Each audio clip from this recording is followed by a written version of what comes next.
Buenas tardes, esto es Welcome to Chepe, un programa para las personas dispuestas a cuestionar a la Iglesia Católica.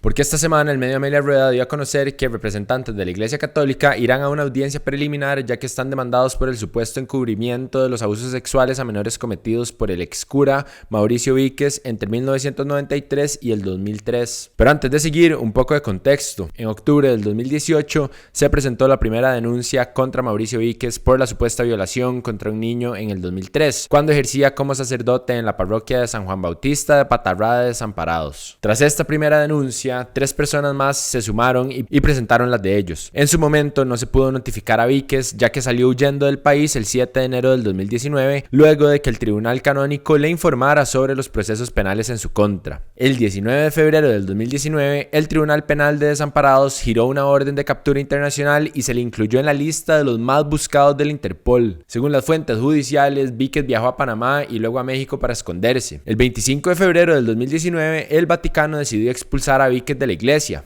Y es hasta el 18 de agosto del 2019 que las autoridades lograron encontrar a Víquez en Nuevo León de México para arrestarlo. Según explicaron las autoridades, lo lograron capturar gracias a las redes sociales, ya que el ex cura tenía 3 perfiles en redes sociales en las que usaba su segundo nombre. Tras su arresto, estuvo detenido en México y hasta mayo de este 2021 se logró su extradición al país. Una vez en Costa Rica, el juzgado de Desamparados ordenó 6 meses de prisión preventiva en el centro penitenciario de Pérez Celedón y estas medidas cautelares vencen el próximo 6 de diciembre. A finales de octubre, el Tribunal Penal de Juicio de Desamparados resolvió que 3 de las 4 denuncias por el supuesto delito de abuso sexual están prescritas y que el juicio solo se va a realizar por una de las acusaciones. Eso quiere decir que la cantidad de delitos por los que se le va a juzgar pasaron de ser 64 a solo 5. Específicamente son 2 delitos de abuso sexual, 2 delitos de violación agravada y 1 de corrupción. Acá es importante mencionar que las denuncias prescribieron porque estas fueron hechas antes de que se reformara el artículo 31 del Código Penal en mayo del 2019, que aumentó el plazo que permite denunciar un delito sexual después de ser mayor de edad, y el plazo del que se aumentó fue de 10 a 25 años. Pero volviendo a la demanda en contra de la iglesia, esta fue presentada el 17 de mayo del 2019 por 3 de las supuestas víctimas, pero hasta esta semana se realizará la audiencia preliminar. Los demandantes están pidiendo una indemnización de 300 millones de colones por los daños y perjuicios ocasionados por las autoridades católicas del país al supuestamente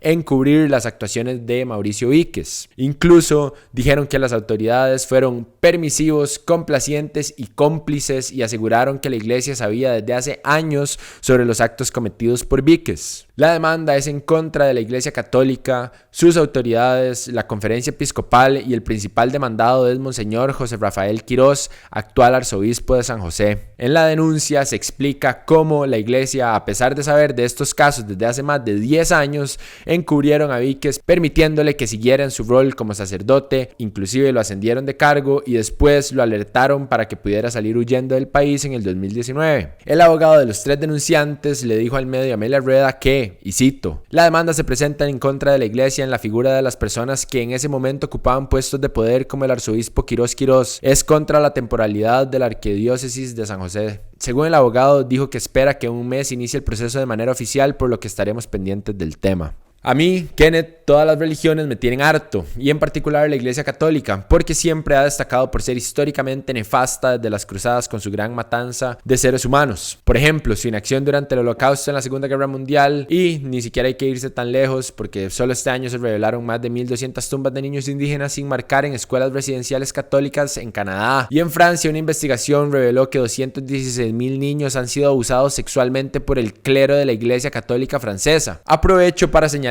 que a pesar de que como humanidad sepamos que muchos sacerdotes de la Iglesia Católica han abusado de niños y niñas con total impunidad y que encima la Iglesia ha desarrollado un modus operandi para proteger a estos violadores en los últimos 2 siglos de nuestra existencia, seguimos como sociedad perpetuando el poder de los sacerdotes y de la Iglesia. Y nada más me gustaría preguntar por qué. ¿En qué momento permitimos que una institución compuesta de otros seres humanos llegara a reemplazar nuestra conexión con la naturaleza, nuestra capacidad de pensar por nosotros mismos, nuestra capacidad de generar comunidad y compartir conciencia, nuestra capacidad de discernir y regir nuestras vidas en nuestros propios términos y bajo nuestros propios parámetros? ¿Y por qué lo seguimos permitiendo? ¿Por miedo a perder un sentido de seguridad falso? Para mí es obvio y evidente que los dogmas, las ideologías y la nacionalidad son grandes dioses que tienen que morir porque nos dividen como sociedad. Pero hay otros dioses que también tienen que morir, como los dioses del dinero, el ateísmo y la ciencia, porque dejémonos de varas, nadie sabe qué putas está pasando, nadie nunca lo sabrá, y eso es lo bello de estar vivo.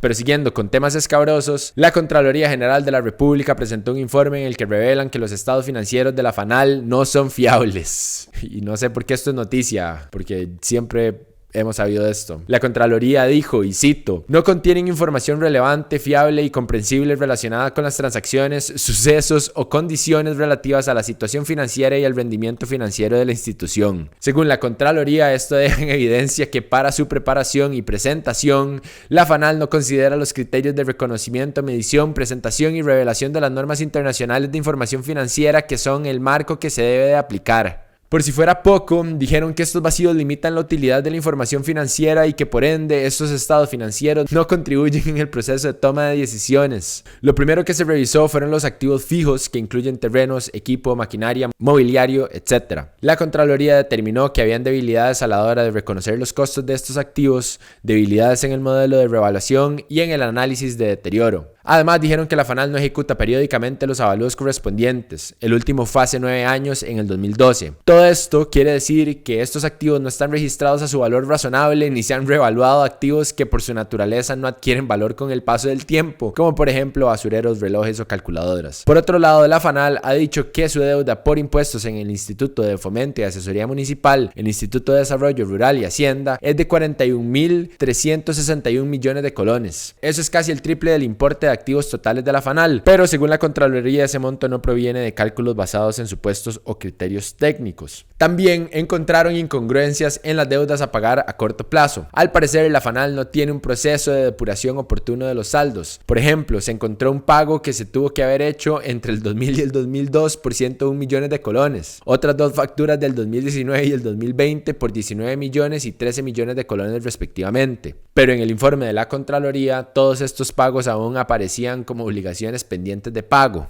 Incluso por ahí se encontró una nota de pago de 1987. Además, la Contraloría encontró que no se ejecuta una conciliación oportuna de los saldos. Eso quiere decir que el saldo de las cuentas por cobrar comerciales está sobrevaluado por 388 millones de colones. Y como esas cuentas hay un montón más. Hay una llamada cuentas por cobrar deudores varios por 411 millones de colones que la FANAL le pagó al Consejo Nacional de Producción por impuestos de bebidas alcohólicas en el 2011. El problema está en que el Consejo nunca le pagó esa plata a Hacienda, entonces la FANAL no tiene la menor idea de si puede recuperar o no ese dinero. Entonces, como se pueden dar cuenta, es un desastre contable. Para peores, el pasado 14 de octubre, la Contralora General de la República, Marta Costa, denunció que las deudas de la FANAL han consumido el 90% del patrimonio del Consejo Nacional de Producción. Eso quiere decir que el Consejo ya no es capaz de enfrentar sus obligaciones. Bienvenidos a Chepe. Pero para dar contexto histórico y saber dónde estamos parados, es importante saber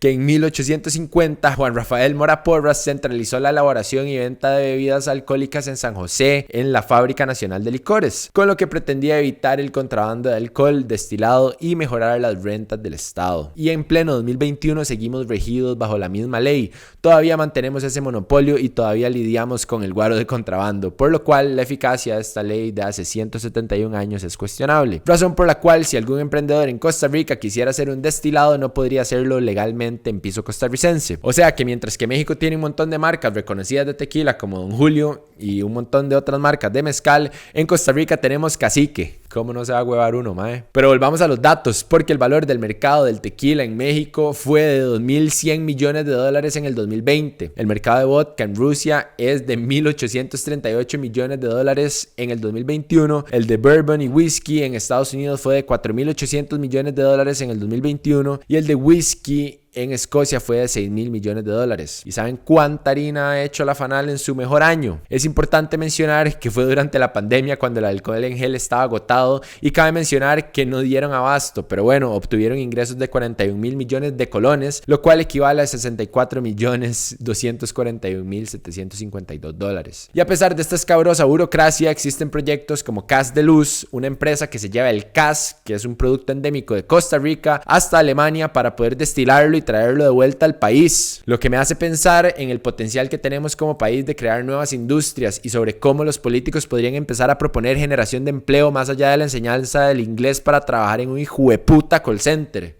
Ay, mae, sorry, es que esto me sale como del corazón, así, naturalmente. Pero bueno, ¿ustedes qué opinan de este informe? ¿Creen que se vaya a cambiar algo? ¿Les parece que ya es hora de abrir la producción y destilación a nivel privado en Costa Rica? Maldita sea. Y ya que hablamos de deudas, el medio de La Nación dio a conocer que las deudas del MEP con la caja no paran de crecer. El ministerio está moroso luego de que no pagaron una deuda de 149.217 millones de colones que corresponden a cuotas obrero-patronales vinculadas a un incentivo salarial sin reportar desde el 2003. Y desde el 1 de octubre de este año a esta deuda se le han estado incluyendo en promedio 126 millones de colones al día. Bienvenidos a Chepe de nuevo. Para el 27 de octubre la deuda había aumentado en 2.552 millones de colones por servicios médicos y 898 millones de colones por pagos de subsidios. En total la deuda es de 153.623 millones de colones. Según explicó el director de cobros de la Caja, Luis Diego Calderón, en este momento el MEP y Hacienda están en conversaciones para establecer un nuevo convenio, pero hasta que eso no suceda la deuda va a crecer día a día. Pero ¿saben a quiénes no les llega el diezmo que cobra la iglesia? Nosotros. Por eso es importante que nos apoyen en Patreon. Si les gusta Welcome to Chepe o cualquier otro contenido que hacemos en No Pasa Nada, los instamos a que por favor nos ayuden a mantener nuestra existencia. Si nos siguen en Instagram, por favor suscríbanse a YouTube, y si aún no nos siguen en Instagram, por favor háganlo. Sorry por ser tan necio, pero si ya hacen todo eso, nos vendría súper bien que se suscriban a nuestro Patreon, donde nos pueden ayudar a partir de $3 al mes, que viene siendo el equivalente a una birra al mes. Eso para nosotros hace toda la diferencia, ya que nuestro proyecto es un emprendimiento independiente y queremos mantenerlo de esta forma.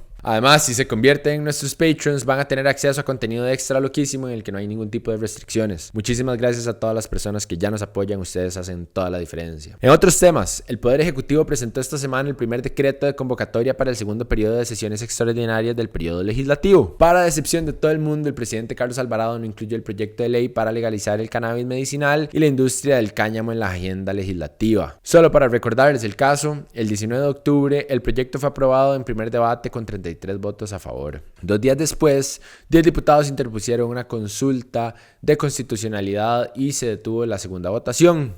Lo interesante es que no importa que esté en consulta, igual se podía convocar. El único problema sería que los diputados no lo podrían conocer hasta que la sala cuarta resolviera la consulta. Entonces esto suena como la trama de que solo Coldplay puede venir a Costa Rica. Es como parecido, ¿verdad? Solo como por interés político se puede, pero después cualquier otra persona no sé, ¿verdad? Como, no sé. ¿Alguien sabe cómo se juega este juego? Porque yo no entiendo, mae. Lo irónico de todo esto es que el Instituto Nacional de Innovación y Transferencia en Tecnología Agropecuaria esta semana presentó los resultados preliminares de una serie de ensayos de cultivo y extracción de aceite con plantas de cannabis medicinal, cáñamo industrial, y según ellos los resultados fueron excelentes. Al parecer lograron obtener entre 40 y 50 grupos diferentes de flores de las plantas de cannabis medicinal y además lograron extraer un 10% de aceite. Entonces es una lástima que ya se esté comprobando que esta industria tiene un futuro en el país y no se está aprovechando. Otra industria más. ¿Ustedes qué piensan? Y nada más, quería terminar este episodio contándoles que 10 diputados faltaron a más de la mitad de las votaciones que se dieron a lo largo de octubre. Como nos gustan las listas en este hijueputa programa, vamos a decirlo así. La lista es Pedro Muñoz, Oscar Cascante y María Vita Monge del Partido Unidad Social Cristiana,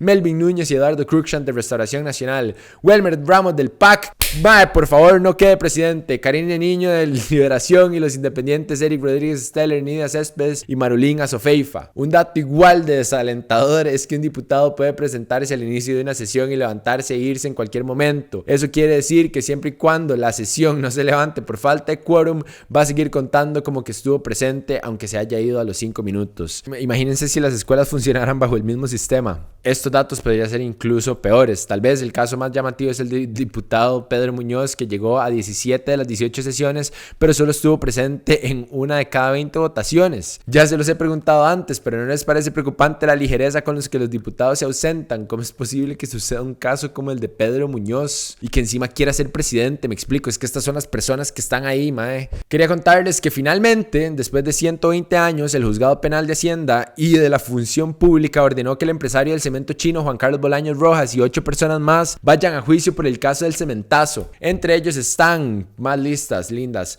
Ana Laura Suárez, esposa de Juan Carlos Bolaños, los ejecutivos de negocios del Banco Popular y de Desarrollo Comunal, José Thompson, Kendall Gómez, Adolfo Arias, ejecutivo del banco, Javier Rojas, gerente de Sinosem, entre otros. En el caso específico de Bolaños, el juicio va a ser por 3 delitos de influencia contra la hacienda pública. Ahora el expediente va a estar en manos del Tribunal Penal de Hacienda y de la Función Pública, quienes van a determinar la fecha del juicio. Entonces nos vamos a mantener pendientes, aunque posiblemente sabemos que no va a pasar absolutamente nada. Pero bueno, eso fue todo por hoy. Gracias por ver. Recuerden compartir este video, suscribirse en YouTube, seguirnos en Instagram, y si aún no lo hacen, que por favor nos apoyen en Patreon. Nos pueden apoyar a partir de los $3 al mes, que es como invitar a un compa a una birra, y después de eso pueden subir a $5 y así sucesivamente, y sepan que su apoyo hace toda la diferencia. Pura vida, chao.